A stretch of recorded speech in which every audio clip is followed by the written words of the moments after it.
Surprise me, please. Holy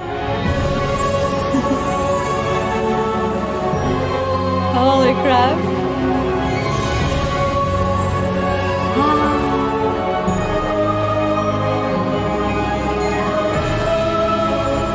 Oh my god, this is gonna be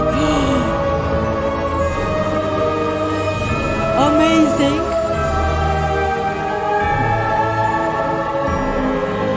Holy crap.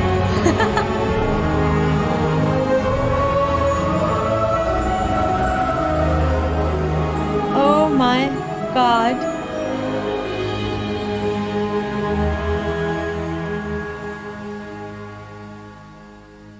Hey everybody, welcome to the Hi. Hogwarts Legacy Gameplay Showcase. I'm Chandler Wood, Community Manager here at Avalanche Software, and I'm honored to introduce you to our panel today. First up, we have community guest host, Ben Snow. Oh my god, I can't believe this is happening. Thank you so much for having me. And from the Avalanche team, we have game director, Alan Tu. Hello, everybody. And Hi. systems designer, Mackenzie Toner. Hi. And finally, just off screen capturing gameplay for us, Andrew Coram. Today we'll be giving you a taste of the open world via broom flight, a deeper look at combat using the Dark Arts Battle Arena, and a look at your personalizable home within Hogwarts, the Room of Requirement, where we may even see some beasts. Holy crap. And we're starting right where we left off in our last gameplay showcase, just outside Hogwarts, which I love that you can walk out of the castle after walking through everything and then just come out here and take off on your broom out into the open world. And Alan, I know that's something that you particularly like about Hogwarts Legacy too. Yeah, I'm a big fan of just being able to hop on the broom and go anywhere. There's something about kind of like the sensation of everything being open to you, and just I love the proximity that I can get to things. My God. I love flying close to the ground, and I kind of wanted to talk about it just because I feel like the brooms are fun for me, not just because of all those feelings of exhilaration, but because they're not just I have a broom and it's done. I actually kind of like some of the mechanics in it. So you see in the lower right, there's a meter there, and occasionally as Andrew's kind of flying up or flying down, you might notice it draining or not. And this isn't the present day where all the broom technology is well known and advanced and everything that we know and love. This is an earlier time where they're still trying to figure out, we're not at the 3000 yet, we're at the 11. So. Oh my goodness, I'm just so speechless right now because this is just so beautiful. The world just looks so. By the way, the broom, is that like the only one, or can you like upgrade that broom to go faster? Yeah, so we have a shop in Hogsmeade, actually a broom shop. And so that sells a variety of different brooms. And it was important to us that the player could customize themselves based on their own aesthetic. So they're purely cosmetic, but if you talk to the shopkeep and help him out, he'll actually sell upgrades. Oh my Yeah, god. and those upgrades will make it so that where normally the broom, you can only fly, you can only go at max speed. It's kind of like a turbo meter down there. You can only go at max speed without the meter going down, kind of closer to the ground. And as you raise into the air, you'll notice the meter drop. And so those upgrades will allow you to increase that distance from the ground. And the broom owner at the sporting goods store in Hogsmeade is trying to perfect the broom and get better at it and know it better. And you can participate that and get better and better brooms through that. I see. And I love that mechanic encourages you to actually explore the world and kind of stay close to the ground. It's not just a travel mechanic, point A to point B. You're not just flying high over everything, although it is beautiful, something I really love doing, but as well, there's lots to explore on the ground, and so kind of keeping you down at the ground level. And to me, it feels like it's got this kind of surfing vibe over the. Oh my god! Like I'm just like I want to snatch the controller from Andrew right now because I want to go to the mountaintop, I'm going to that forest, and to that hamlet, or Me too. I don't know. That's how it's called. No, it's awesome. We're actually gonna land so here. Beautiful. I feel like that you call it a hamlet is just perfect, just because that's what we refer to it as. And so. We all know from lore that Hogsmeade is the only all-wizarding village within Britain, but we wanted other opportunities to kind of meet other characters out here and to kind of populate the landscape, so it's not just kind of, barren as you leave out this direction and that direction. And so we just imagine these different dwellings, these different smaller locations that wizards might live in out in the Scottish Highlands. And so it's those, and so we refer to those as hamlets, and they're opportunities to learn those wizard stories how those different locations have kind of like learned to live, what their relationships are with characters at Hogsmeade and Hogwarts. And so they're both quest opportunities out here and a chance to kind of get to know more of the area, even beyond Hogwarts and Hogsmeade that we've already experienced. And you'll also notice on the mini-map, like lots of little icons, and each one of those represent gameplay in the hamlets that you can participate in. You know, whether it's a vendor or different puzzles and challenges or different secrets that exist. Each one of those icons are different opportunities for gameplay. And you'll notice that same thing as we venture out into the open world as well. So when you go out into the open world and you see those icons, whether they're on the mini-map or on your map or off in the distance, those things are opportunities to say, like, I want to increase my inventory capacity. They're puzzles left behind by old wizards, you know, that you can solve that actually grant you those. If you see ruins off in the distance and you visit them, you might find opportunities to actually expand and learn about your ancient magic. And as you kind of encounter different enemies dotted on the landscape, sometimes those characters, poachers or dark wizards, might be hoarding different magical resources that are valuable to you as you're playing the game. So each one has kind of like a way to connect to our gameplay loops and provide different opportunities that just kind of reward you for poking around. I mean, I right away want to just cover all of those points on the map just by going over there. Oh my God. We've flown on a broom already, but there is something that we haven't done so far, and that is getting on our flying mount. Beautiful. We're going to hop on our Onyx Hippogriff here. The Onyx Hippogriff is our pre-order bonus.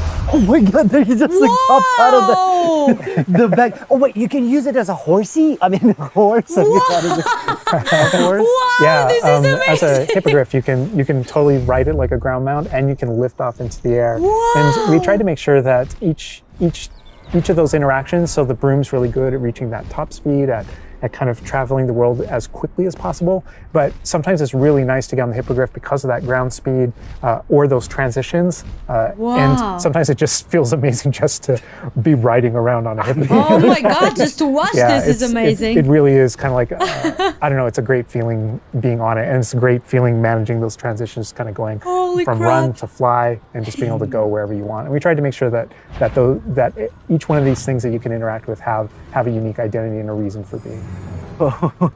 And oh my God, like I see like different like areas, like wow, some swampy yeah. area. By the way, can you go to like entire map anywhere you go? Or there are regions that are like locked from you? Yeah, or, as soon as you, Oh my there's God, kind of a he's moment standing where there. the world kind of opens up to you outside of Hogwarts as a student, and right from that moment, early on in the game, you can go wherever you want. And so you might find more difficult challenges in different areas, and you'll see different spots as Andrew's moving around, like you mentioned, the swamp. But there, we have got like a coast, and we've got different types of environments out in the world just to kind of pepper your experience, reward you for exploring, keep things fresh. All those things exist as we're moving around. So cool. And I love that windmill. It's like so rustic. Like I keep forgetting that this is like 1800s. The Wizarding World we've never really seen before. Like it feels so authentic. Like it's part of it. Yeah, Yeah. I love this vista too, and I'm gonna have Andrew stop here. We're gonna use a bit of dev magic to change the seasons. Actually, I want you to see what this world looks like. We're covered in snow. Yes, yes, yes, please. Wow. Oh my God. That's all I want. Oh, wavy.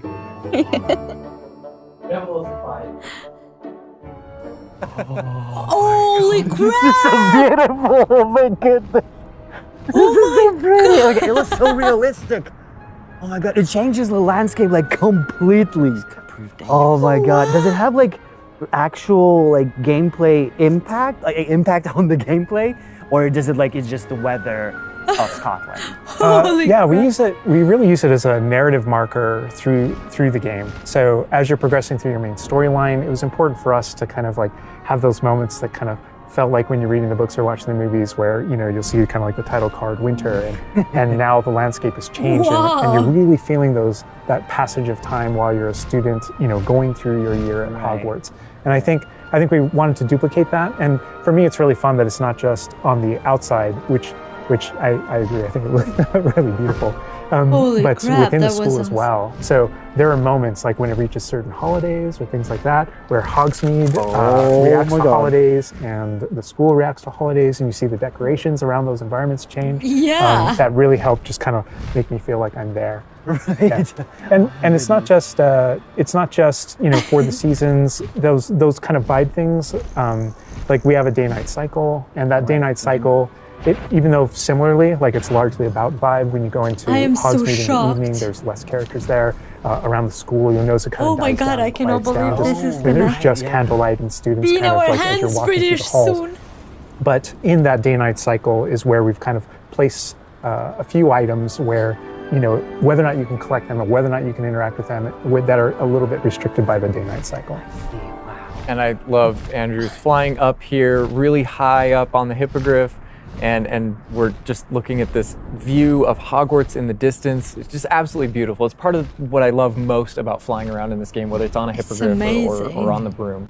No, I mean, you talk about going anywhere and things that you can see in the distance, and that's one of my, I still can't get over, like, no matter, I played this so much, but I still can't get over the fact that I can see Hogwarts out there, and there's just something beautiful about knowing that all of the things inside of it, the classrooms, the students, the professors, all the places I can go, I can just fly my hippogriff, land in the courtyard, enter the front doors, and just walk, you know, to the library, to class, or to greenhouse, or to my common room. That it's all contiguous and just kind of like one space is still exciting to me after all this. I mean, I'm just I'm speechless right now. It's just Oh my absolutely God. beautiful. It's just, oh my God. As much as we want to spend a lot more time out here just flying around, experiencing the world, I think this is a great opportunity to switch over to combat. And last time we gave you kind of an intro to combat. This time we're going to really go a lot more of a deep dive on using the Dark Arts Battle Arena, which is part of our deluxe edition.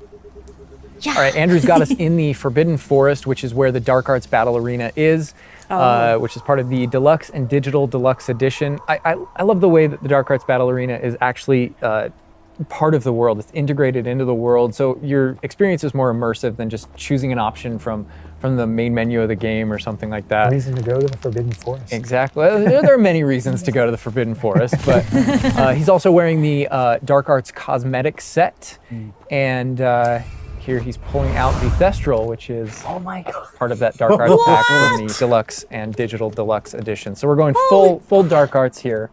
That's good. That's one of mine. Oh my God. But I like this battle arena. Holy it is a great crap. place to show off really combat in a big way because it unlocks some interesting abilities for you and allows you to really play around with combat in a deep way. And is this like the only arena like this in the game where you can like practice? And Yeah, do... so in the base game we have 2 combat arenas normally, and so everyone has access to those. And each of the combat arenas are an opportunity to kind of just go through a difficult combat challenge, fight through multiple waves in order to earn a different cosmetic for your character and add that to your collection. In the case of that's no different than the Dark Arts Battle Arena. That's also true, the combat arena. But one of the things that we're excited about in the Dark Arts Battle Arena that people can do is you come in preloaded with different abilities. So the unforgivable curses are something that everyone's going to have access to through the base game and going to be able to earn, and they can make choices in order to kind of like add that to their repertoire, and they can also commit to that down with certain talents and things like that. When you play the Dark Arts Combat Arena, you actually have access to all those things as kind of like a way to test them all. And so it's a chance to kind of like tour and play with the Dark Arts and decide whether or not that is a path that you kind of want to go down. I cannot wait. But yeah, everyone has the same ability to explore the Dark Arts. This is just kind of like a way of previewing. And again, a great place for us to show off combat in general. So I think we're gonna jump in here and Wave just gonna start battling, and we can start talking about everything you're seeing on the screen. All right. Whoa! Oh, just some of the cadavers right away. Oh my God. We're starting off strong. Oh my God. Strong. Was that Sergio? Oh my God. That's so cool. Yeah, so that you'll notice right away, like when we use Avada Kedavra, that guy's health bar went from instant to 0, and we really are trying to honor the way Avada Kedavra works in the game, even in some pretty extreme situations. You'll notice that like the meter takes up a lot longer to a little kind cooldown. of build up as a way to kind of deal with its extreme power, just so that it's still fun to use. And then there's some ways that we'll probably talk about to adjust that. But I don't know. I don't know if there are things on the screen that you just have questions about. Well, like I see like little blue things popping from Yeah. the enemies. Also, before like that Yeah, sign. see? Well, it's like, so in the community we call it the ancient magic sign. I don't know if that's how it's called Yeah. in the game. So the community is astute. So I on the love development the side magic. and player facing in the game, we reference that as your Holy ancient crap. magic meter. Oh, so it is ancient magic. That is, yeah. So as your abilities in the game keep growing and you become exposed to some of the secrets about your own kind of history and your own abilities, you start unlocking new powers. So one of those powers, you'll see the R1 button appearing throughout the game. That's an ancient magic throw, we call it, that allows you to kind of like draw an object to you and fling it at an enemy. Okay. But whenever you see the R1 or the L1 plus R1 appear over somebody's head, that's an ability to cast a very devastating and powerful ancient magic spell to do a ton of damage against the character. I see. And the way that manifests itself did you depends see- on the type of enemy that you're fighting. And Oh, you'll see yeah, a wide one-on-one. variety of enemies in here that are pressuring the player in different ways. You'll notice there's Holy abilities crap. that kind of bubble up under the player as he's fighting that force him to move. And there's different ways that we want the player to kind of move around on the battlefield. And that's actually a good link to the ancient magic meter in general. And the reason why I say that is because as you're doing different things in combat, you're Protegoing and you're doing different abilities and you can kind of spec into it with your talents. There are different ways to get that meter to build faster and faster. But one of the most effective base ways to build up that meter fast, that way you can launch these devastating attacks whenever you want to, is to actually perform combos. So you see that combo appearing, and it's almost like your emotions are building up, and then basically that builds up enough that you can attack someone. But as the combo meter builds up, at some point you strike someone and a piece of their magic kind of falls out of them. You'll see these blue orbs in the game world, and there's something that only you can see in the narrative, in the world. And it's another reason to move around on the battlefield. If you can go up and collect those things and suck them in, they give big jumps to that ancient magic meter as we're playing. We're talking a lot about spells and magic here, but I think there's another huge component of combat, and that is the tools that you can bring to combat as well to kind of Everything. change the way you play. And I think Mackenzie knows a lot about what's going on with the plants and potions. And so the tools are really interesting because they're basically like a prior investment. So you can bring the potions and the plants that you grow in the Room of Requirement to combat to essentially kind of help you defeat enemies a lot quicker and more efficiently. So some of the tools that you'll see here are like the rock skin potion. So that is something that basically covers your skin in this like rocky material that reduces the incoming damage that you're receiving. So against big enemies, hard-hitting enemies like trolls, that's super helpful. Oh my god, she's just destroying. The troll just collapsed. From Obviously, we have the Wiggenweld potion as well, which increases your health. And then we have the focus potion. So when Alan talks about having to balance Avada Kedavra with a long cooldown, because obviously it's an instant kill, one thing that you could do is brew a focus potion, and that will increase how quickly your cooldowns regain. Right. Ah. There's just so much like versatility, like in what the character is doing to the troll right now. Like he's just bouncing around the arena. He's like not, and the troll makes him move around too. It's like. And I love that our plants are violent. Yes, and so that's like when we're talking about the setup of the arena, you also have plants that you can fight with. And so we have things like the venomous tentacula that you can put down, and it acts like a turret, and it just kind of shoots enemies around the battlefield. That is so cool. This is like a Crazy. truly like Hufflepuffian way to approach the battle. Yes. No, that was super important to us, that there were these like multiple ways. And so you can see there's a ton of different things you can use. The mandrake is one, so you can pull it out and it stuns with its like piercing cry these enemies in a radius. And another thing I want to call out that we're seeing on the side of the screen here is these dueling feats, which I love because I love anything that prompts me to play a game in a different way, a unique way. I don't want to get stuck in my style, you know? Yeah. And so this is a way to, if you want to get stuck in your style, go for it. If you just want to blast people with spells, go for it. But we also want to have some things over here that may make you use certain plants or certain potions or block more or... Yeah, we mentioned the field guide challenges in the prior stream, and the field guide challenges, this is the way that the field guide manifests like challenges for you to do in combat. And exactly to your point, we just wanted a way to encourage players to to explore the different systems, to help them decide to just kind of practice with them and explore what they want to be, because there really are so many different ways that you can push talents. When you see the green X's on characters, That's right. and that's kind of through your talents you can unlock this kind of cursing mechanic that sort of like links the fates of these different characters on the battlefield. That way, as you get as you're cursing different characters, they all begin sharing damage. And so we have things like Avada Kedavra, which is the insta-kill, but if you curse everyone before you insta-kill this one guy, they can all drop dead for that kind of ultimate golden war fantasy. And so Oh my god. there are dark arts fantasies. There's fantasies about being more of a defense against the dark arts characters, things like that misty step that you see occasionally being used on the battlefield. And we can also spec into our potions and plants to make them more powerful and more efficacious. So it's all about which type of player you feel like you are and whether or not you want to play with prep, on the fly, or with deliberation, and those are all different options. That is so cool, because like it's like I see so much like going on the screen, just so much complexity, and I want to just try it myself, like which style works best. I mean, I feel like it's the dark arts is going to be the easiest route, but that ancient audience. magic, to be honest, feels like much more powerful than just the dark arts. Yeah. To be fair. And speaking of plants and potions, we're going to be putting the dark arts away, put those unforgivable curses away, and heading to the Room of Requirement, which is your home within Hogwarts, a personalizable space that actually has some utility as well, where you get to brew things and grow things and also care for some beasts. Oh, wow. All right, holy Andrew's crap. got us in the Room of Requirement, we kind of went casual mode on the outfit here, wearing a nice jumper.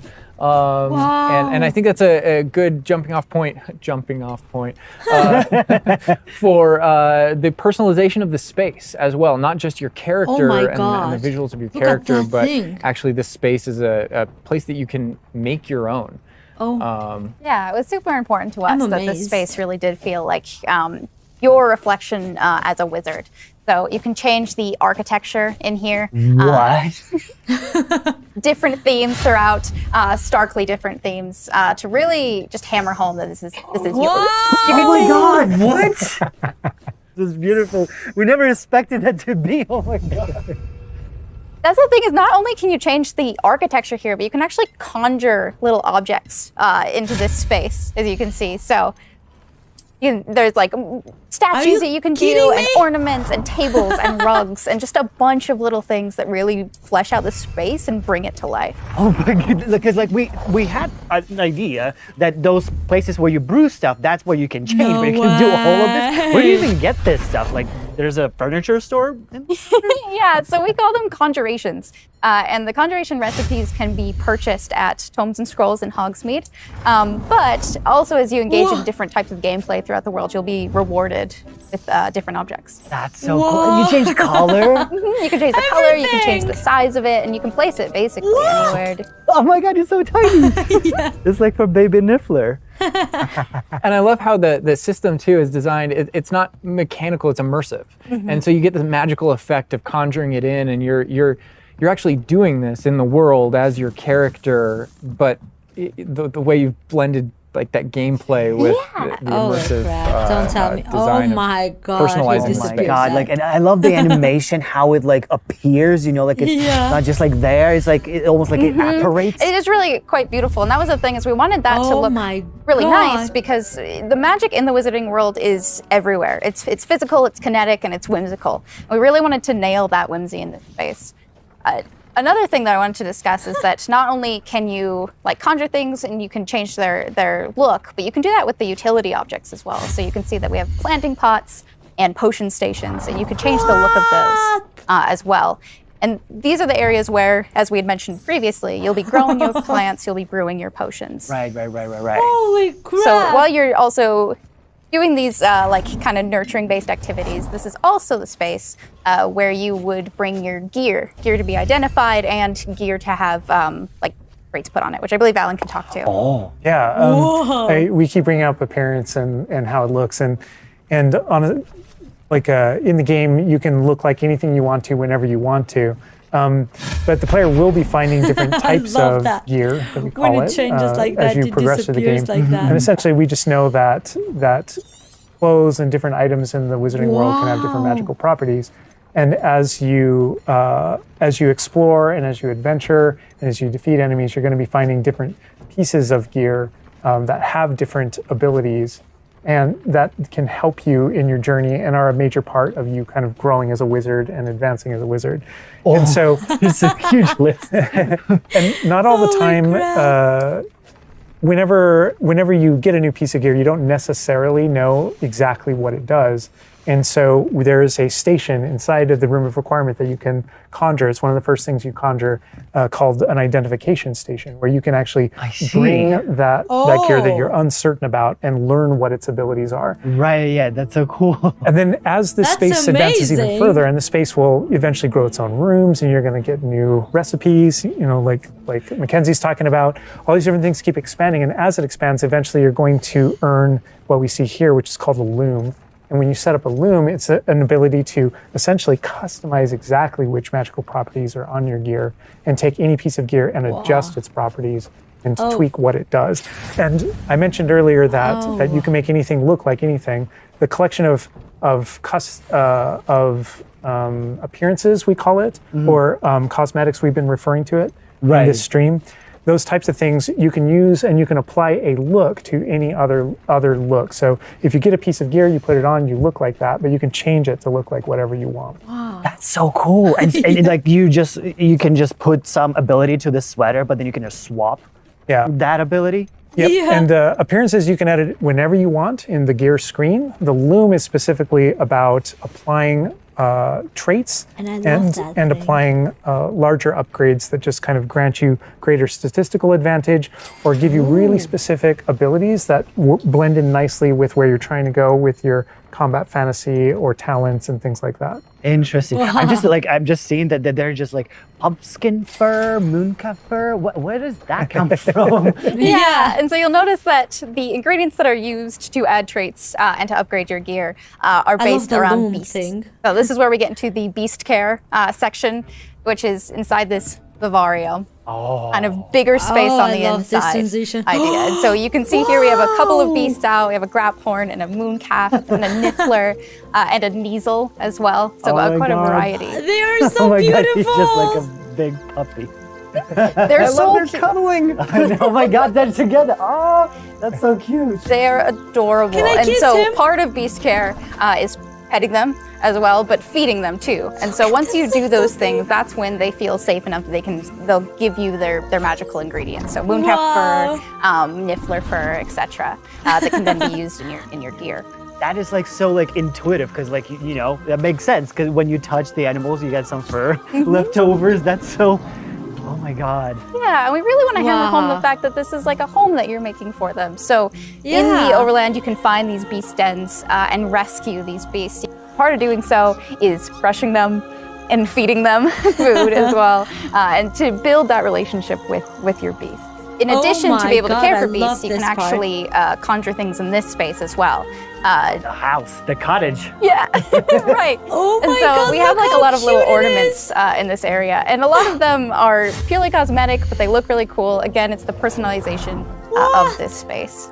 Oh my goodness. No, this is like I'm gonna spend 8 hours just designing this whole area to personalize. This is like cool. It's like you have this little play area, like a personalized fish tank, so to say, just for the creatures. Oh my I God. love it. Yeah, no, totally. I adore and it. There's like a decoration aspect, but there's also we were saying inside as well is there's a utility aspect to it too. So as you progress in the game and you're able to purchase more conjurations, you're able to speed up your process. So one of them, for example, is the food processor, which allows for the beast in the space to automatically get feed, so you don't have to do it manually. Wow, and so you're really building the progression for yourself here. In addition, there's also a toy box where you can play with your beasts. Holy You'll see crap, here, are yeah. you So you kidding me? can. There's a bunch of toys in it, and each beast has their own favorite toy. So as you can imagine, the mooncalf really likes the moon ball, or the needle, Yeah. as like a little cat, really likes to chase the yarn ball as well. Right. And they're super cute. Oh my god. Watching them, it's so cute. Oh my god, this is unbelievable. The big thing we really wanted to hammer home is love that this the world world. is a dangerous place. And so by going and rescuing these beasts and bringing them back here and caring for them, you're really helping them out. There's poachers in the overland who hunt these beasts for their material. So instead, you're caring for them. You're giving them a home. Right. Oh my god. This is amazing. Rapport is just gigantic. Yeah. But he looks like my dog. For sure. Did he just say his dog? You could actually name them as well. So like your dog. So getting back into that personalization, you know, yeah, we didn't want you to just like throw in, oh, here's a Graphorn in here. Like this can be named whatever I can Andrew's name about them. to name them. Bruce? Bruce. I don't like that name. You know, we've created this really nice space, and you can get additional vivariums, correct, to different kind of He's gonna be aesthetics and Kratos. looks to where you're keeping Yeah. your beasts and caring for them. Progression is a big part of this space as well. So as you progress through the story, you will unlock more vivariums. So as you can see, this one's quite meadow themed, big, open, bright. But there's other ones, say like a swamp that you might encounter. And it's really a visual effect and more space for your beast. Oh, so it's like those. Grab. So when we're inside the room requirement, there's like on the left, there's that moon glow from one entrance and then some shrubbery going on in the right. Is that what you're talking about? Yep, that's exactly it. Ah, oh, you put trees in here too. Oh my goodness. Oh wow, this is crazy. And another thing with the beast care that I think is great, you know, tying back to this same kind of thing that you did with like the broom, where the broom is not just a method of travel, it's actually built in and integrated into the world. In the same way, like beast care isn't just this added element. You're not just throwing it on top. There's really this like narrative and integration to. Yeah, everything connects. Oh, So Moonstone. as you progress through the missions, you'll expand this space. As you earn resources, you'll go into Hogsmeade and use them to unlock the gameplay here and unlock new conjurations and different things to play around with.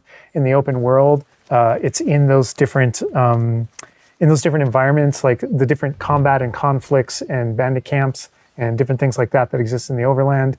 Those things are what hold recipes that exist in the loom. So all these things have a way of connecting. Moonstone that you find out in the world is the resource that we use to conjure everything. That's found throughout the world. Forageables are used for recipes. So really everything's like a cycle and keeps you coming back. But even with the story that's being told too, I think people know who Poppy is and that she has a particular affinity for beasts. Yeah, I think everything we're seeing here, you're going to be venturing out into the world, and this is just kind of the tip of the iceberg, even of kind of like your interactions with beasts in that narrative. So, you bringing up Poppy, there are more kind of mysteries to discover and things to discover out in the world that have to do with her and that have to do with caring for beasts. And so different characters have their own stuff that just kind of make this all just kind of like the beginning of your journey. Wow. Well, we could spend hours in here, but we're gonna have to end the stream now. What do you think about what you've seen today? You're gonna end it? I'm just Are you kidding? so blown away by how beautiful it looks. The open world seems so detailed, and there's so many things to do. And like the Yeah. combat, we're gonna spend I like wanna live 2 there. weeks or more just breaking it down by pieces. There's just so much To do. to this world. Like I'm so happy you guys did this overall gameplay. And that's just the tip of the iceberg. Yeah, I Got can more see for you to that. discover and find on your own. Thank Oh you my so much for God. being here. Thank you for watching. Hogwarts Legacy is available for pre-order now. It releases February 10th with 72-hour early access for owners of the Collector's, Deluxe, and Digital Deluxe Edition. We're gonna wrap things up, but first we've got a little surprise for you. What? Surprise? Oh my god, thank you so much for creating this masterpiece. Oh wait. Okay. This is gonna be crazy. I wanna live in there and change everything after my imagination. Oh, what? Link.